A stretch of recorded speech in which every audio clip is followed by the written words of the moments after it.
বিএনপির জনসমর্থন ছাড়া, দেশনেত্রী বেগম খালেদা জিয়ার আশীর্বাদ ছাড়া এনসিপির একজন নেতাকর্মী একটি আসন বাংলাদেশ জয়লাভ করতে পারবে না। এই যে পাগলের প্রলাপ তারা করছে, আমরা মনে করি যে বিএনপি থেকে হয়তো কিছু আসন নেয়ার জন্যই তারা এই প্রলাপগুলো করছেন। দেখেছি যে এনসিপির একজন বলেছেন যে তারা 400 আসনের ভিতরে 300 আসন পাবে। আমরা তাদেরকে বলতে চাই 300 আসন না, যদি 3টা আসন তারা আমাদেরকে কনফার্ম করতে পারে যে এই 3টা আসন থেকে এই 3জন ব্যক্তি জয়লাভ করবে, আমরা রাজনীতি ছেড়ে দিয়ে চলে যাব। তারেক রহমানের কনসার্ন ছাড়া, বিএনপির জনসমর্থন ছাড়া, দেশনেত্রী বেগম খালেদা জিয়ার আশীর্বাদ ছাড়া এনসিপির একজন নেতাকর্মী একটি আসন বাংলাদেশ জয়লাভ করতে পারবে না। আপনাকে আমরা এটা জোর গলায় বলছি এবং দাবি নিয়ে বলছি যে আমরা যদি সমর্থন না দিই তারা একটি আসনও পাশ করতে পারবে না। একটি আসন, নট সিঙ্গেল আসন এনসিপির কোনো নেতাকর্মী পাশ করতে পারবে না। এই যে পাগলের প্রলাপ তারা করছে, আমরা মনে করি যে বিএনপি থেকে হয়তো কিছু আসন নেয়ার জন্যই তারা এই প্রলাপগুলো করছেন, যে আমাদের তো কোনো আসন নেই, আমরা যাতে এই বকবাস কথাবার্তাগুলো বলে, অযৌক্তিক কথাবার্তা বলে যাতে তাদের কাছ থেকে কিছু আসন নিয়ে সংসদে যেতে পারি, এই জন্যই তারা এই ভুলভাল বক্তব্য দিচ্ছেন। এটা আমরা না, সবাই মনে করছি। আমরা ইতিমধ্যে লক্ষ্য করেছি যে এনসিপির নেতাকর্মী বা কর্মী সমর্থক যারা আছে তারা তদবির বাণিজ্যে আছে।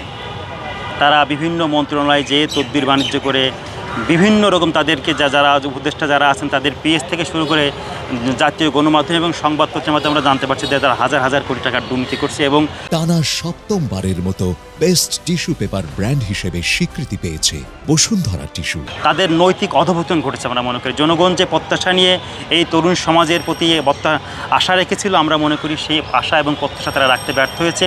এরা দল গঠন করার সময় কিন্তু বিএনপির সিনিয়র যুগ্ম মহাসচিব যে কিন্তু মঞ্চে বক্তব্য দিয়েছে, তাদেরকে দলের চেয়ারপারসনের পক্ষ থেকে, বিএনপির ভারপ্রাপ্ত চেয়ারম্যানের পক্ষ থেকে কিন্তু তাদেরকে সমর্থন জানানো হয়েছে। কিন্তু অন্যান্য বাংলাদেশের আরও যারা রাজনৈতিক দল আছে, সাধারণ জনগণ আছে, সবাই কিন্তু এদেরকে আশীর্বাদ দিয়েছিল। কিন্তু আমরা দেখলাম যে তাদের যে মানুষের যে প্রত্যাশা ছিল সেই প্রত্যাশা অনুযায়ী তারা কাজ করতে পারেনি। তারা অলরেডি দুর্নীতিতে একেবারে নিমজ্জিত হয়েছে। এর আগেও অনেক দল ছিল বা অনেকেই ক্ষমতায়, রাষ্ট্র ক্ষমতায় ছিল, দেশ পরিচালনা করে, তারা কিন্তু আসলে এই রকম পর্যায়ে দুর্নীতিতে নিমজ্জিত হয়নি। আমরা সাধারণ ছাত্রের কাছ থেকে, এরা তো গণ অভ্যুত্থানের একটা সরকার বা এই যে অন্তর্বর্তীকালীন সরকার, ছাত্র উপদেষ্টা যারা আছেন, এদের কাছ থেকে কিন্তু জনগণের পাশাপাশি কিন্তু সাধারণ ছাত্রদের প্রত্যাশা ছিল অনেক বেশি। কিন্তু এদের যে কার্যক্রম, এদের যে পিএইচডির যে কেলেঙ্কারি, আমরা মনে করি সাধারণ ছাত্রছাত্রীদেরকে হতাশ করেছে। এবং তারা যে বড় বড় বক্তব্য দিচ্ছেন যে তারা নির্বাচনে আসলে তারা যে ভালো জয়লাভ করবেন, আমরা মনে করি তাদের অলরেডি জনগণ দেখতে পেরেছে যে তারা যে দেশ পরিচালনা করতে আসলে তারা কি জাতিকে কী উপহার দিবে।